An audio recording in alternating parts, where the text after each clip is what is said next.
हल्की हल्की बारिश हो रही थी। रात के करीब 2 बजे का समय था और तभी अचानक से कोई बाहर से दरवाजे को खटखटाता है। खटखटाहट की आवाज़ सुनकर डॉक्टर साहब की नींद खुल जाती है और वो ये देखने के लिए कि इतनी रात गए कौन आया होगा, वो अपने बेड से नीचे उतरते हैं और जाकर दरवाज़ा खोलने लगते हैं। तभी उनकी पत्नी उन्हें रोक देती है और उनसे कहती है कि गांव के सरपंच ने सुबह ही हमसे मना किया था कि चाहे कुछ भी हो जाए, रात के समय चाहे कोई कितना ही दरवाज़ा खटखटाए, आपको दरवाज़ा नहीं खोलना है। आप ये दरवाज़ा मत खोलिए। अपनी पत्नी की ये बात सुनकर डॉक्टर साहब कहते हैं, अरे मैं डॉक्टर हूँ, हो सकता है किसी को मदद की ज़रूरत हो, मुझे दरवाज़ा खोलना होगा। और ये गांव के लोग हैं, अंधविश्वास में बिलीव करते हैं, ये सब चीज़ें नहीं होती हैं। अपनी पत्नी से इतना कहने के बाद डॉक्टर साहब दरवाज़ा खोल देते हैं और जब वो दरवाज़ा खोलते हैं तो देखते हैं कि दरवाजे से थोड़ी दूर उनके आंगन में एक बुढ़िया खड़ी हुई है। दूर से देखने पर उस बुढ़िया की उम्र यही कोई 80 से 90 साल दिखाई पड़ रही थी। उसके पीठ पर एक बड़ा सा कोबड़ था। उसके हाथ में एक लाठी थी जिसे पकड़कर वो झुककर खड़ी हुई थी और उसके दूसरे हाथ में एक कटोरी थी जो कि उसने डॉक्टर साहब के घर की तरफ कर रखी थी। इसके बाद उस बुढ़िया ने काफ़ी धीमी आवाज़ में डॉक्टर साहब से कहा, शक्कर, थोड़ी सी शक्कर चाहिए। उस बुढ़िया की आवाज़ सुनकर डॉक्टर साहब ने कहा, अरे माई, आपको कोई गलतफहमी हुई है, मैं डॉक्टर हूँ, आज सुबह ही इस गांव में आया हूँ, अगर आपको कोई तकलीफ़ है तो बताइए। डॉक्टर साहब की ये बात सुनकर उस बुढ़िया ने कहा, शक्कर, थोड़ी सी शक्कर चाहिए, खीर बनानी है, शक्कर ले आओ तुम। बुढ़िया के इतना कहने पर डॉक्टर साहब ने कहा, अरे माई, आप गलत समझ रही हैं, मैं डॉक्टर हूँ, अभी आया हूँ इस गांव के अंदर, अगर आपको कोई मदद की ज़रूरत है तो बताइए, मैं आपकी मदद करने के लिए तैयार हूँ। इसके बाद फिर से उस बुढ़िया ने कहा, शक्कर, थोड़ी सी शक्कर चाहिए, ले आओगे?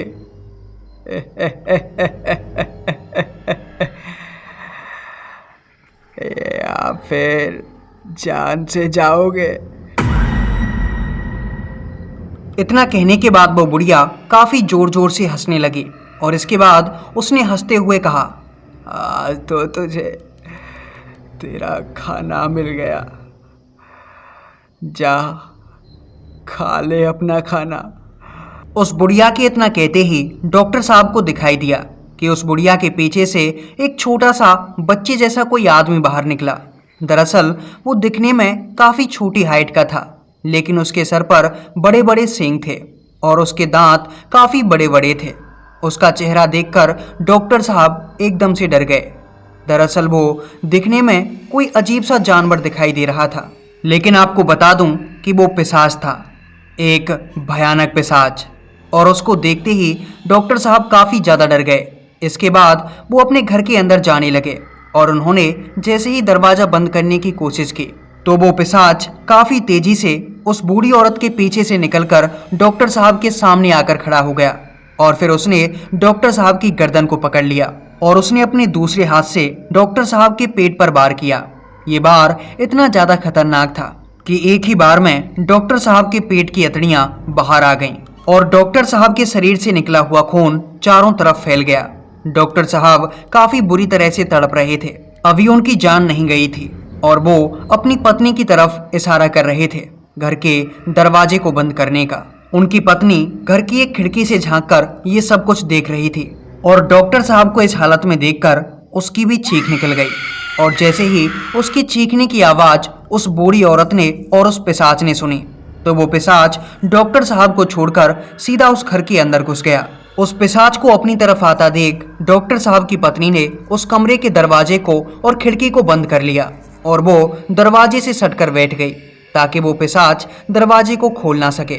थोड़ी देर तक घर में तोड़फोड़ करने की आवाज़ें आने लगीं, लेकिन थोड़ी देर बाद इन आवाज़ों का आना बिल्कुल बंद हो गया और अब बाहर बस बारिश की आवाज़ आ रही थी। रात में काफ़ी तेज़ बारिश हो रही थी।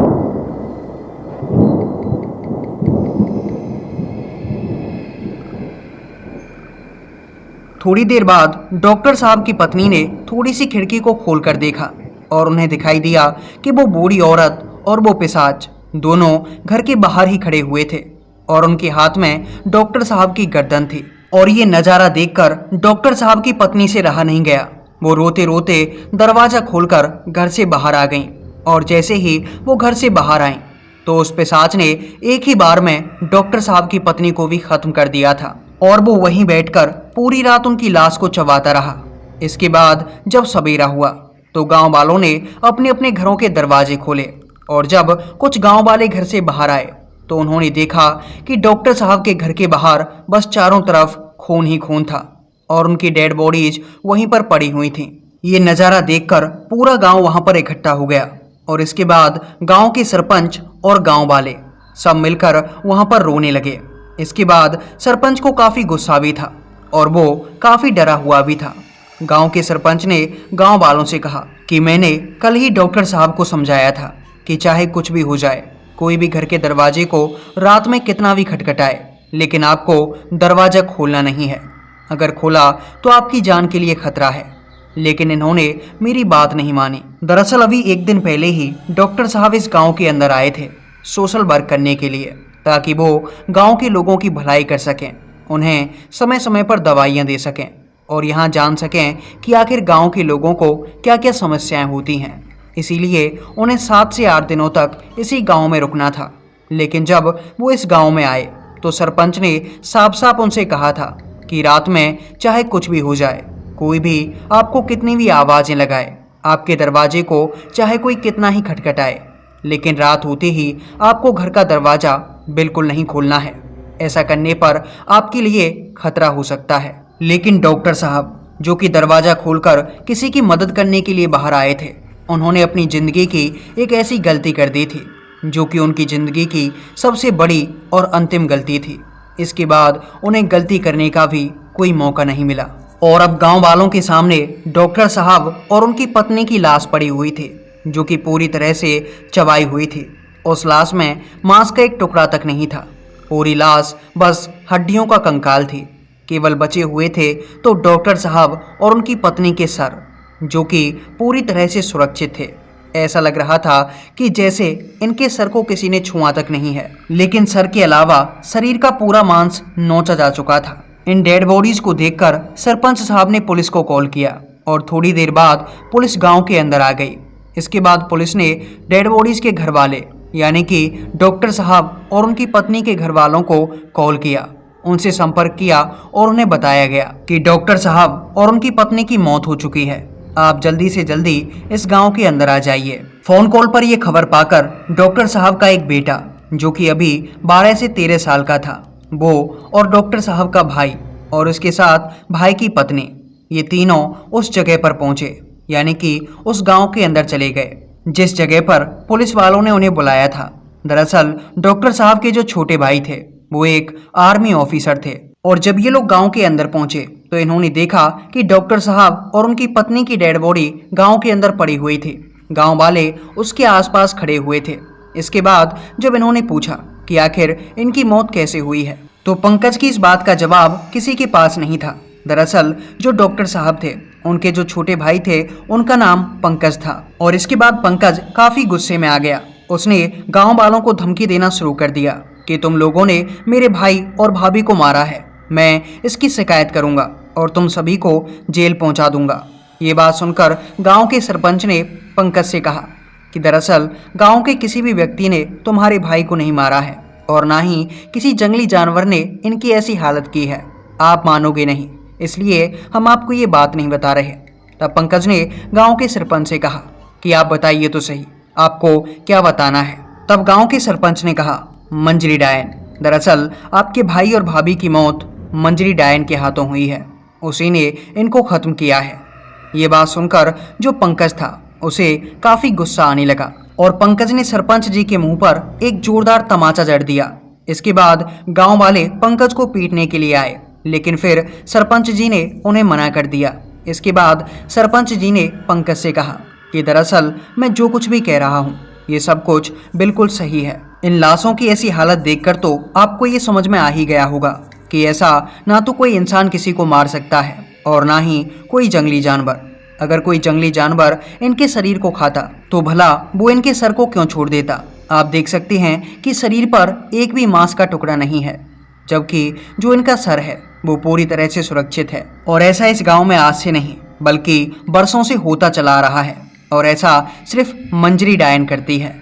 सिर्फ मंजरी डायन और उसका वो पिशाच जो कि उसके साथ ही रहता है। सरपंच जी की ये बात सुनकर पंकज ने सरपंच जी से पूछा कि आखिर ये मंजरी डायन कौन है। इसके बाद सरपंच जी ने आज से करीब 30 साल पहले घटी हुई एक घटना के बारे में बताया। सरपंच जी ने पंकज से कहा कि दरअसल 30 साल पहले की बात है। हमारे इस गांव के अंदर एक बुढ़िया रहा करती थी। वो बुढ़िया काफ़ी ज़्यादा गरीब थी और उसके परिवार में उसका एक बेटा था जिसकी उम्र यही कोई 45 साल के आसपास होगी। लेकिन उसका वो बेटा मंद बुद्धि था। बचपन से ही उसकी हरकतें काफ़ी अजीबोगरीब तरीके की थीं। वो 45 साल का होने के बाद भी बच्चों जैसी हरकतें किया करता था, यानी उसका दिमाग विकसित नहीं हुआ था। इसी के साथ साथ उसकी हाइट भी काफ़ी छोटी रह गई। उसकी हाइट एक बच्चे के जैसी ही थी। और उसकी जो माँ थी यानी कि मंजरी काफ़ी ज़्यादा गरीब थी। इसकी उम्र लगभग 70 से 80 साल थी। और मंजूरी का जो पति था वो भी काफ़ी बीमार रहा करता था और धीरे धीरे करके उसकी भी एक दिन मौत हो गई। अब मंजरी के ऊपर अपने बच्चे को संभालने की जिम्मेदारी आ गई थी। हालांकि उसका बच्चा उम्र में छोटा नहीं था लेकिन दिमाग से छोटा था। साथ ही उसको छोटा होने के कारण और मंदबुद्धि होने के कारण गांव का हर एक बच्चा, हर एक बूढ़ा, हर कोई चिढ़ाया करता था। मंजूरी से कोई बातें तक नहीं करता था। लेकिन मंजूरी को अपने बेटे से कुछ ज़्यादा ही प्यार था। इतना प्यार कि वो अपने बेटे के बगैर एक मिनट भी रह नहीं सकती थी। वो दिन भर दूसरों के खेतों में काम करती और पूरे दिन मेहनत मजदूरी किया करती, लेकिन अपने बेटे से वो कुछ भी काम नहीं करवाती थी। और उसके बेटे की देखरेख करना अब ये उसका ही काम था। उसका बेटा अपनी देखरेख खुद नहीं कर सकता था, इसलिए मंजूरी अपने बेटे की देखरेख में लगी रहती। दिन भर वो लोगों के खेतों में काम करती और रात के समय में अपने बेटे से बातें करती। लेकिन धीरे धीरे करके गरीबी के चलते और दिन भर काम करने के चलते मंजूरी अब काफ़ी ज़्यादा कमज़ोर हो गई थी। वो बूढ़ी तो पहले से थी ही, लेकिन इतनी ज़्यादा कमज़ोर हो गई कि अब उसे चलना भी दूभर हो रहा था। उसे चलने में भी अब तकलीफ आती थी। वो एक छड़ी को लेकर अब चला करती थी, लेकिन इसके बाद भी वो लोगों के खेतों में जाकर काम किया करती। लेकिन अब उसे ये डर सताने लगा था कि अगर उसकी मौत हो गई तो फिर उसके बच्चे का क्या होगा, इसकी देखरेख आखिर कौन करेगा। इसीलिए मंजूरी ने किसी तांत्रिक का सहारा लिया और उस तांत्रिक ने मंजूरी को एक उपाय बताया। दरअसल उसने कोई ब्लैक मैजिक करने के लिए कहा था और मंजूरी से कहा था कि अगर ये ब्लैक मैजिक तुम कर पाओ तो तुम्हारा बेटा ठीक हो जाएगा, मतलब उसका जो दिमाग है वो पूरी तरह से ठीक हो जाएगा।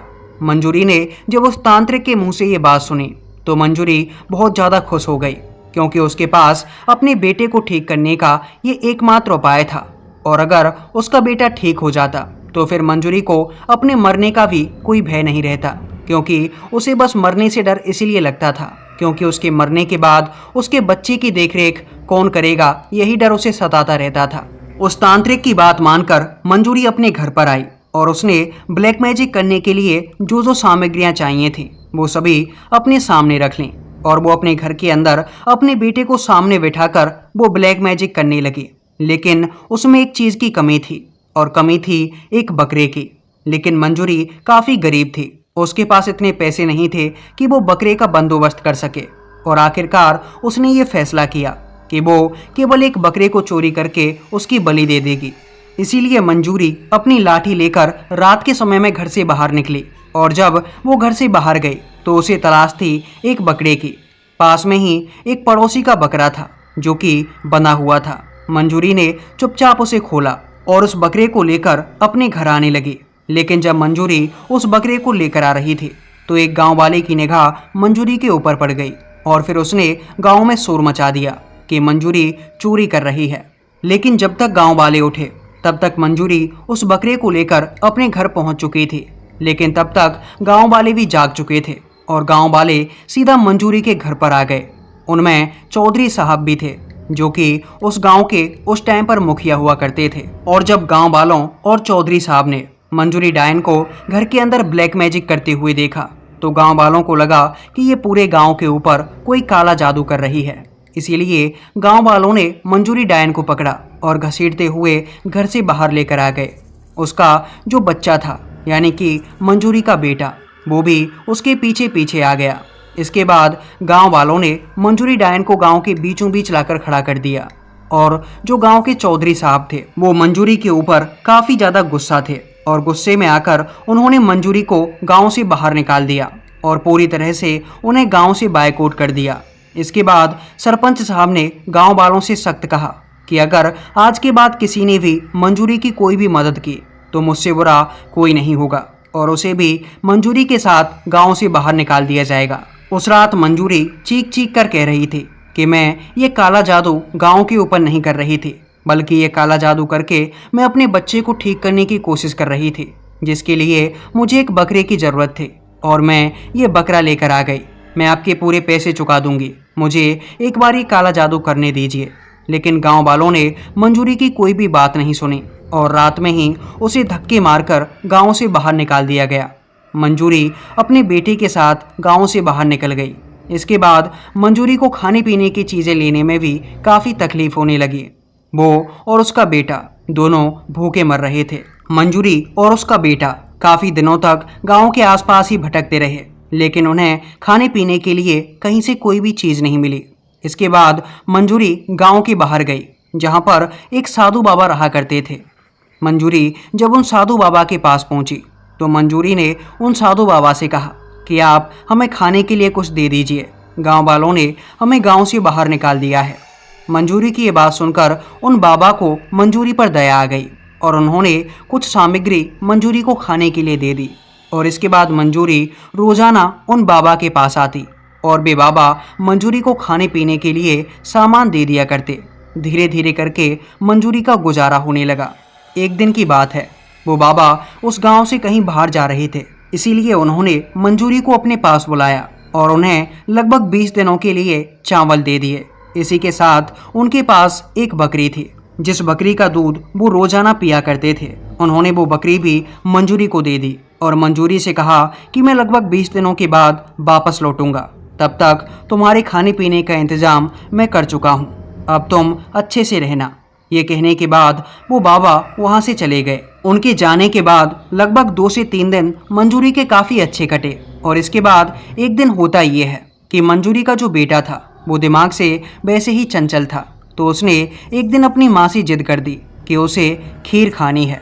अब मंजूरी के पास चावल थे और दूध था, लेकिन अभी भी उनके पास खीर बनाने के लिए बस एक चीज़ की कमी थी और वो चीज़ थी शक्कर। इसके बाद मंजूरी ने अपने बेटे से कहा कि ठीक है, आज हम खीर खाएंगे, लेकिन चलो हम पहले शक्कर ले आते हैं। इसके बाद मंजूरी ने एक कटोरा उठाया और कटोरा लेकर वो अपने बेटे के साथ गांव की तरफ निकल पड़ी। शाम का समय था। मंजूरी गांव की तरफ गई और उसने एक एक करके गांव वालों से शक्कर मांगना शुरू कर दिया। मंजूरी किसी घर के पास जाती और उनसे कहती कि आप मुझे थोड़ी सी शक्कर दे दीजिए, हमें खीर बनानी है। लेकिन गांव वालों ने मंजूरी की बिल्कुल भी मदद नहीं की और कोई भी गांव वाला मंजूरी को शक्कर देने के लिए तैयार नहीं था। इसके बाद जब मंजूरी को लगने लगा कि अब गांव में कोई भी उसे शक्कर नहीं देगा, तो मंजूरी की समझ में आया कि गांव के जो मुखिया जी हैं उनके गोदाम में शक्कर जरूर रखी होगी। मैं वहां जाती हूं और शक्कर ले आती हूं, लेकिन मुझे शक्कर चोरी करके ही लानी होगी क्योंकि मुखिया जी कभी शक्कर लाने नहीं देंगे। इसके बाद थोड़ा अंधेरा होते ही मंजूरी उस गोदाम के पास गई और वहां पर शक्कर की काफ़ी सारी बोरियां रखी हुई थीं। मंजूरी ने एक बोरी के अंदर से थोड़ी सी शक्कर अपने कटोरे में भरी और उसे लेकर वो वापस अपनी जगह पर जाने लगी। लेकिन जब वो वापस जा रही थी तो एक नौकर ने, जो कि सरपंच जी का नौकर था, उसने मंजूरी को और उसके बेटे को देख लिया और देखते ही उसने शोर मचा दिया कि मंजूरी फिर से चोरी कर रही है और आपके गोदाम में ये कोई काला जादू कर रही है। ये बात सुनकर वहाँ पर सरपंच जी आ गए और सरपंच जी को ये बात सुनकर काफ़ी गुस्सा आया कि मंजूरी फिर से उसके गोदाम में आकर चोरी करने की कोशिश कर रही है। ये बात सुनते ही सरपंच जी ने मंजूरी का हाथ पकड़ा और उसे घसीटकर गांव के बीचों बीच चौराहे तक ले गए और चौराहे पर ले जाकर सरपंच जी ने वहीं पर गांव वालों को इकट्ठा कर लिया। थोड़ी ही देर में गांव वाले भी अब चौराहे पर इकट्ठा हो चुके थे। मंजूरी डायन बिलक बिलक कर रो रही थी कि मुझे बस थोड़ी सी शक्कर चाहिए थी और मैंने आपके बोरे के अंदर से बस थोड़ी सी शक्कर ली है, मुझे माफ़ कर दीजिए। आज के बाद मैं इस गांव में दोबारा कभी नहीं आऊँगी। लेकिन उसकी इस बात का सरपंच के ऊपर कोई फ़र्क नहीं पड़ा सरपंच को काफी ज्यादा गुस्सा आ रहा था। सरपंच ने गुस्से में आकर मंजूरी के चेहरे पर 2-3 चांटे लगा दिए, जिसको देखकर जो मंजूरी का बेटा था, जो कि दूर से ये सब कुछ देख रहा था, वो सरपंच पर हमला करने के लिए एकदम से आगे बढ़ा। लेकिन जब सरपंच ने उसे अपनी तरफ आते हुए देखा तो सरपंच के हाथों में दुनाली बंदूक थी। उन्होंने उस बंदूक से उस बच्चे के ऊपर फायर कर दिया और सीधे उस बच्चे की वहीं पर मौत हो गई। जब मंजूरी ने अपने बेटे को ऐसे मरते हुए देखा तो मंजूरी से रहा नहीं गया और उसके पास जो लाठी थी, मंजूरी ने उस लाठी से सरपंच जी को मारना चाहा, लेकिन तभी सरपंच ने एक राउंड मंजूरी के ऊपर भी फायर कर दिया और अब मंजूरी और उसके बेटे की दोनों की वहीं पर मौत हो चुकी थी। इसके बाद सरपंच ने गांव के बाहर एक जंगल के अंदर इन दोनों की लाश को दफन कर दिया। इस घटना को गांव में हुए लगभग 10 से 12 दिन बीत जाते हैं और इसके बाद जो वो बाबा थे, साधु बाबा, वो उस गांव में वापस आते हैं। लेकिन जब वो मंजूरी के उस ठिकाने पर पहुंचते हैं जहां पर मंजूरी रहा करती थी, तो वो देखते हैं कि वहां पर मंजूरी नहीं है और उन्होंने जो बकरी मंजूरी को दी थी, वो बकरी भी खूंटे पर बंधी बंधी भूख प्यास के कारण मर चुकी है। ये देखकर उन बाबा को काफी क्रोध आता है। वे भागकर गांव के अंदर जाते हैं और फिर जब वो गांव वालों से पूछते हैं कि आखिर मंजूरी कहाँ है, तब गांव वाले उनको सब कुछ सच सच बता देते हैं। और जब उन बाबा को ये पता चलता है कि मंजूरी को गांव के सरपंच ने इसलिए मार दिया क्योंकि वो बस एक कटोरी शक्कर उसके गोदाम से चुरा कर ले जा रही थी, तो ये बात सुनकर बाबा को काफी क्रोध आता है और फिर वे सीधा सरपंच के घर पर पहुंचते हैं और वहां जाकर सरपंच को ये श्राप देते हैं कि जा, तूने जिस मंजूरी को मारा है वो मंजूरी ही तेरा और तेरे इस गांव का सर्वनाश कर देगी। इतना कहकर वो बाबा उस गांव से निकल जाते हैं। लेकिन बाबा के इतना सब कहने के बाद भी सरपंच के ऊपर उनकी इन बातों का कोई फर्क नहीं पड़ा और फिर उन्होंने बाबा की इस बात को आए गई कर दिया। लेकिन इसके लगभग 15 से 20 दिन के बाद गांव में शुरू होता है मौत का खूनी खेल। दरअसल लगभग 15 दिन के बाद सरपंच के गोदाम के अंदर एक औरत आती है जिसके हाथ में एक कटोरा था और कटोरा लेकर वो सरपंच के नौकरों से शक्कर मांगने लगती है। और जब वे नौकर ये सुनते हैं कि कोई औरत शक्कर मांग रही है तो वो पीछे मुड़कर देखते हैं और जब वो पीछे मुड़कर देखे तो उनको दिखाई दिया कि उनके पीछे मंजूरी डायन और उसका वो बेटा खड़ा हुआ था जिसे कुछ दिन पहले सरपंच ने मार दिया था। ये देखकर वो नौकर काफी ज्यादा डर जाते हैं और उनकी चीख की आवाज निकलती है। उनके चीखने की आवाज सुनकर सरपंच बाहर निकल कर आता है और जब सरपंच अपने घर से बाहर निकल कर आया तो उसने देखा कि मंजूरी डायन और उसका वो बेटा, जो कि अब पिशाच बन चुका था, दोनों उसके गोदाम में खड़े हुए थे। और इसके बाद मंजूरी ने काफी जोर जोर से हंसना शुरू कर दिया। मंजूरी को देखकर वो सरपंच काफी ज्यादा डर गया और वो वहां से भागकर सीधा अपने घर के अंदर चला गया। लेकिन उसे ये नहीं पता था कि घर के अंदर घुसना उसके लिए कितना खतरनाक हो सकता है। मंजूरी डायन के पीछे जो उसका बेटा खड़ा हुआ था, यानी कि वो खूंखार पिशाच, वो काफी तेजी से सरपंच के पीछे भागा और उसने एक झपट्टे के साथ सरपंच को पकड़ लिया और सरपंच को पकड़कर उसने सरपंच की गर्दन धड़ से अलग कर दी। ये नज़ारा सरपंच के घर वाले भी देख रहे थे और नौकर भी देख रहे थे। इसके बाद उस पिशाच ने सरपंच के पेट में अपना हाथ घोंप दिया और उसकी अतड़ियाँ हाथ से पकड़कर बाहर निकाल दी। सरपंच की तड़प तड़प कर मौत हो गई थी। इसके बाद उस पिशाच ने सरपंच के जितने भी घर वाले थे, उसके पोता पोती, उसके बेटा और बहू, उन सबको देखते ही देखते मौत के घाट उतार दिया। इसके बाद वो पिशाच वापस लौट कर आया और उसने उन दोनों नौकरों पर भी जोरदार वार किया जो कि वहां पर खड़े हुए थे, जिनमें से एक नौकर की वहीं पर मौत हो गई, लेकिन जो दूसरा नौकर था वो काफी बुरी तरह से घायल हो गया। और इसके बाद वो मंजूरी डायन और वो पिशाच दोनों वहां से चले गए। लेकिन जब सवेरा हुआ और गांव वाले सरपंच के गोदाम पर आए और उन्होंने सरपंच की, उसके परिवार वालों की और नौकरों की ये हालत देखी तो सभी गांव वाले काफी ज्यादा डर चुके थे। लेकिन तभी उन्हें ये दिखाई दिया कि सरपंच का एक नौकर अभी भी जिंदा था, उसकी सांसें चल रही थीं। इसके बाद उसका इलाज करवाया गया और फिर उस नौकर ने गांव वालों को बताया कि दरअसल रात को मंजूरी डायन और उसका वो बेटा आया था, लेकिन अब वो एक डायन बन चुकी है और उसका बेटा एक पिशाच बन चुका है। उसके बेटे ने ही यानी कि उस पिशाच ने ही सरपंच जी को और सभी घर वालों को मारा है और अब वो गांव में किसी को नहीं छोड़ेगी, वो सभी को मार डालेगी। इसके बाद गांव में रात को मौतें होने लगीं। जब भी रात में कोई दरवाज़ा खटखटाता और गांव वाले दरवाजे को खोलकर देखते तो सामने मंजरी डायन होती और फिर उस मंजूरी डायन ने काफ़ी सारे गांव वालों को मौत के घाट उतार दिया। लेकिन जब गांव में काफ़ी ज़्यादा मौतें होने लगीं तो कुछ गांव वाले इस गांव को छोड़कर ही चले गए। लेकिन जो इस गांव के अंदर बचे हुए थे उन्होंने इस समस्या से बचने का एक निवारण निकाला और निवारण ये था कि रात होते ही चाहे कोई दरवाज़ा कितना भी खटखटा ले, हमें दरवाज़ा खोलकर बाहर नहीं जाना है। और फिर सभी गांव वालों ने रात होने के बाद दरवाज़ा खोलना बिल्कुल बंद कर दिया। ये बात सुनकर पंकज ने सरपंच जी से कहा कि आखिर ये सब कुछ सच कैसे हो सकता है, भला ऐसी भी कोई चीज़ होती है। तब सरपंच ने पंकज से कहा कि अगर तुम्हें मानना है तो मानो, नहीं मानना तो कोई बात नहीं, लेकिन ये सब हमारे गांव में हकीकत में हुआ था। लेकिन जब पंकज ने सरपंच जी की इस बात को नहीं माना तो सरपंच जी ने पंकज से कहा कि ठीक है, अगर तुम्हें यकीन नहीं होता तो आज रात तुम हमारे इस गांव के अंदर रुकना और आज रात गांव में किसी भी जगह पर शक्कर की एक बोरी रख देना। इसके बाद मेरा पूरा यकीन है कि मंजूरी डायन और उसका वो पिशाच जरूर आएंगे। सरपंच की ये बात सुनकर पंकज को काफी गुस्सा आ जाता है और पंकज सरपंच से कहता है कि अगर मंजूरी डायन और उसका वो पिशाच नहीं आए तो मैं अपने भाई और भाभी की मर्डर का पूरा केस तुम्हारे ऊपर लगा दूंगा। ये बात सुनकर सरपंच तैयार हो जाते हैं और फिर पंकज भी तैयार था। पंकज आर्मी ऑफिसर था तो उसने अपने 3 दोस्तों को भी कॉल कर लिया जो कि अभी छुट्टी पर ही थे। वो भी अपनी अपनी बंदूक लेकर उस गांव के अंदर आ गए और फिर पंकज ने गांव में एक घर के बाहर शक्कर की 2 बोरियां रखवा दी और शाम होते ही पंकज और उसके तीनों दोस्त अपनी अपनी बंदूकें तानकर सामने वाले घर में छुप करके बैठ गए और उन्होंने अपनी अपनी बंदूकों का निशाना उसी तरफ कर रखा था जिस तरफ वो बोरियां रखी हुई थी।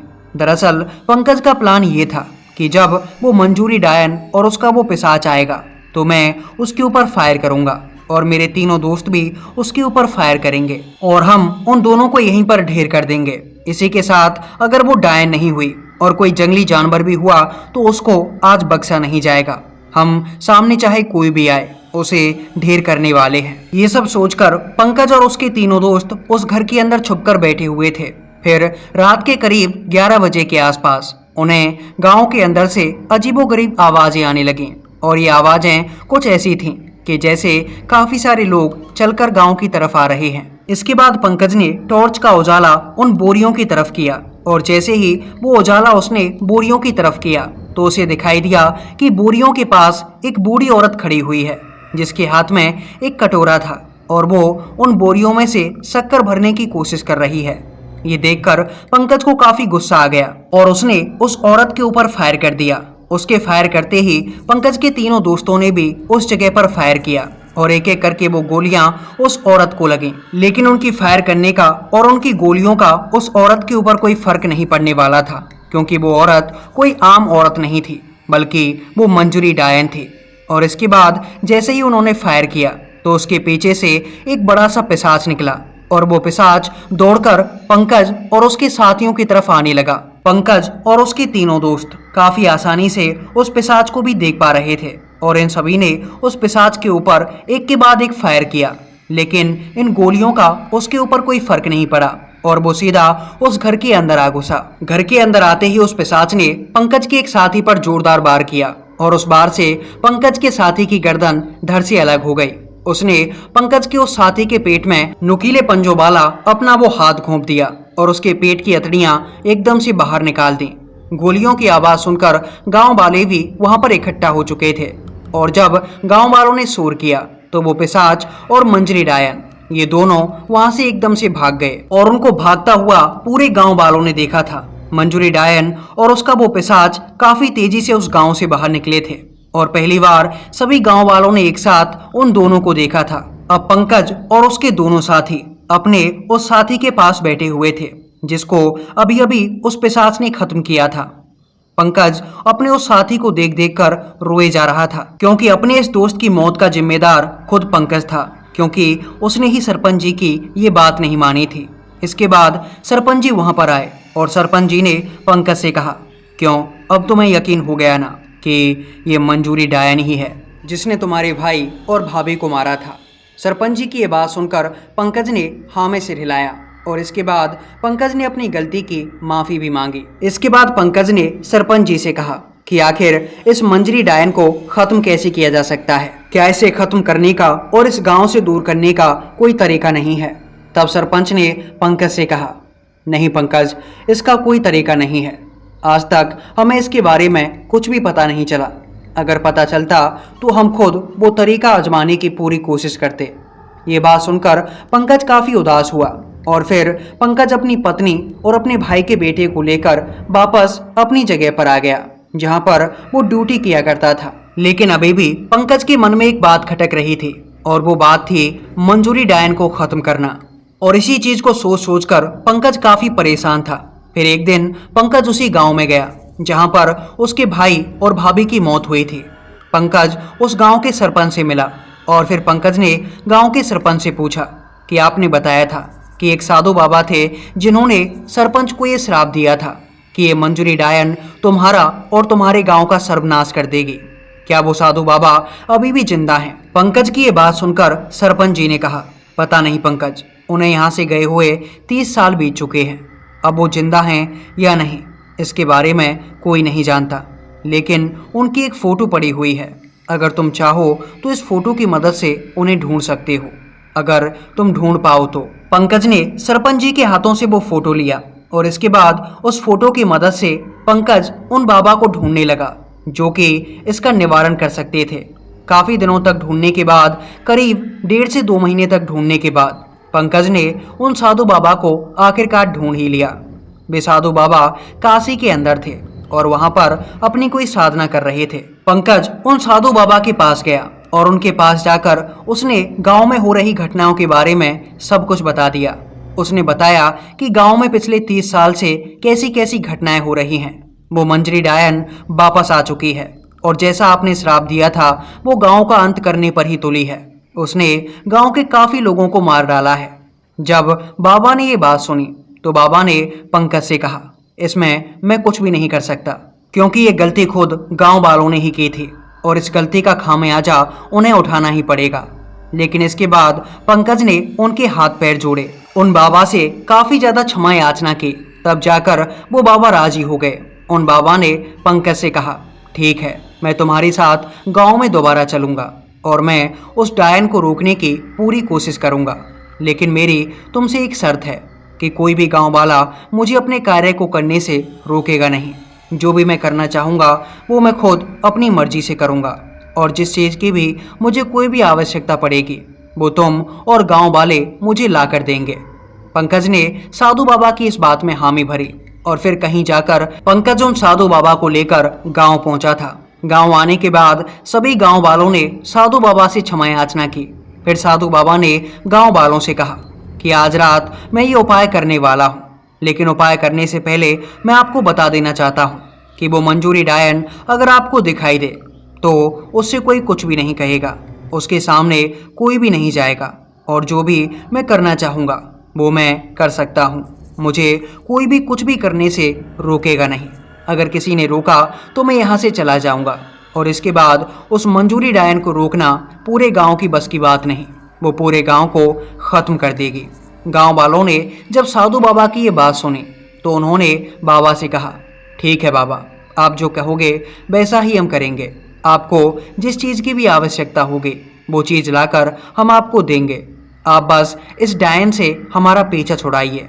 इसके बाद रात हुई और वो बाबा अब पूरी तरह से तैयार थे उस डायन का और उस पिशाच का सामना करने के लिए। और फिर साधु बाबा ने पंकज के हाथों में एक कागज़ दिया और उससे कहा कि अब तुम सभी गांव वाले यहाँ से चले जाओ और अपने अपने घरों में जाकर चुपचाप बैठ जाओ और अगर कोई भी दरवाज़ा खोलने के लिए कहे तो तुम्हें दरवाज़ा बिल्कुल नहीं खोलना है। याद रखना, जो भी दरवाज़ा खोलेगा उसकी जान जाएगी ही जाएगी। ये बात सुनकर सभी गांव वाले और पंकज ये सभी भागकर गए और घरों के अंदर जाकर छिप गए। लेकिन सभी घरों की खिड़कियों से चुपके चुपके से देख रहे थे कि आखिर बाहर क्या होता है। गांव के चौराहे पर साधु बाबा बैठे हुए थे और उन्होंने एक यज्ञ करना शुरू किया जिसमें वो कुछ मंत्र पढ़े जा रहे थे। इसके बाद जब उन्होंने थोड़ी देर तक मंत्र पढ़े तो अचानक से दूर से आवाज़ें आने लगीं। मंजूरी डायन और उसका वो पिशाच दोनों साधु बाबा की तरफ आ रहे थे। धीरे धीरे करके वो साधु बाबा की ओर बढ़ने लगे। साधु बाबा उनकी तरफ ही देखे जा रहे थे।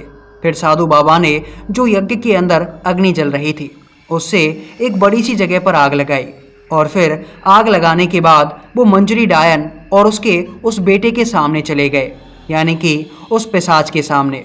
और उसके सामने जाकर साधु बाबा ने कहा कि तुम इस गांव को परेशान क्यों कर रहे हो? अब तुम्हारा बदला पूरा हो चुका है। तुम्हारा बदला केवल उस सरपंच से था, ना कि इन गांव वालों से। और इतना सब कहकर साधु बाबा ने मंत्र पढ़ना शुरू कर दिया। साधु बाबा लगातार मंत्र पढ़े जा रहे थे जिसका असर मंजरी डायन और उसके उस पिशाच पर होने लगा।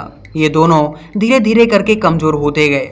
इसके बाद दूसरी तरफ से मंजरी डायन भी कुछ मंत्र पढ़ रही थी और फिर मंजरी डायन ने अचानक से हंसना शुरू कर दिया। वो साधु बाबा को देखकर जोर जोर से हंसने लगे और जो पिशाच था वो भी धीरे धीरे करके बड़ा होने लगा। अब ये दोनों साधु बाबा के ऊपर हमला करना चाहते थे, लेकिन साधु बाबा ने फिर से कुछ मंत्र पढ़े और मंत्र पढ़कर साधु बाबा लगातार उस तरफ चलने लगे जिस तरफ अभी अभी उन्होंने आग जलाई थी। और चलते चलते साधु बाबा जाकर उस आग के बीचों बीच बैठ गए। जैसे ही साधु बाबा उस आग के बीचों बीच गए तो साधु बाबा का शरीर बुरी तरह से जलने लगा और साधु बाबा की चीखने की आवाज़ें गांव वालों को साफ साफ सुनाई दे रही थीं। लेकिन हैरानी की बात तो ये थी कि साधु बाबा जैसे ही उस आग के बीच में गए तो मंजरी डायन और उसका वो पिशाच दोनों साधु बाबा के पीछे पीछे चलने लगे और ये दोनों भी साधु बाबा के साथ साथ उस आग के अंदर प्रवेश कर गए।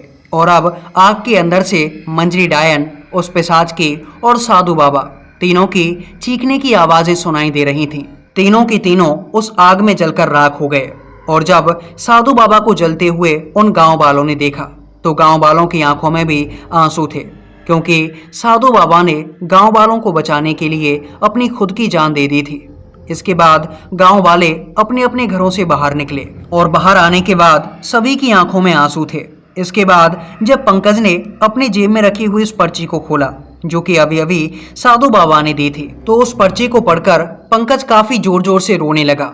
दरअसल उस पर्ची में लिखा हुआ था, मेरे ही श्राप के कारण ये इस गांव के अंदर वापस आए थे अपना बदला लेने के लिए, लेकिन ये इस गांव से बाहर तभी जा सकते हैं जब मेरा अंत होगा।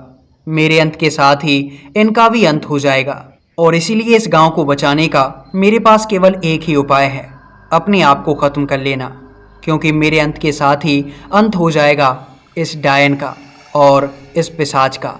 और इस तरह से उन साधु बाबा ने अपनी जान देकर इस गांव को इतनी बड़ी मुसीबत से बचाया था। तो दोस्तों ये थी मंजरी डायन के बदले की कहानी, जो कि कांगड़ा के गांव की सच्ची घटना है। दोस्तों आपको ये कहानी कैसी लगी नीचे कमेंट सेक्शन में कमेंट करके ज़रूर बताना। और अगर आपको ये कहानी पसंद आई हो तो आपसे बस एक छोटा सा निवेदन है कि इस वीडियो को एक लाइक और चैनल को सब्सक्राइब जरूर कर देना, क्योंकि आप हमारी कहानियाँ तो सुनते हैं लेकिन चैनल को सब्सक्राइब करना पता नहीं क्यों पर भूल जाते हैं। तो आपसे बस यही निवेदन है कि हमारे इस चैनल को सब्सक्राइब कर लीजिए ताकि हमारी मेहनत का फल हमें मिल सके, क्योंकि आपका एक लाइक और एक सब्सक्राइब हमें भी मोटिवेट करता है और ऐसी ही कहानियाँ लाने के लिए। तो आज की इस वीडियो के अंदर बस इतना ही। अगर आपको मेरी और भी कहानियाँ सुननी हैं तो ऊपर स्क्रीन पर आपको 2 वीडियोस दिख रही होंगी, इन पर क्लिक करके आप मेरी और भी कहानियाँ सुन सकती हैं। लेकिन इस चैनल को सपोर्ट जरूर करना। और आप कौन हैं और कहां से ये स्टोरी सुन रहे हैं कमेंट सेक्शन में अपना और अपनी जगह का नाम जरूर बताना।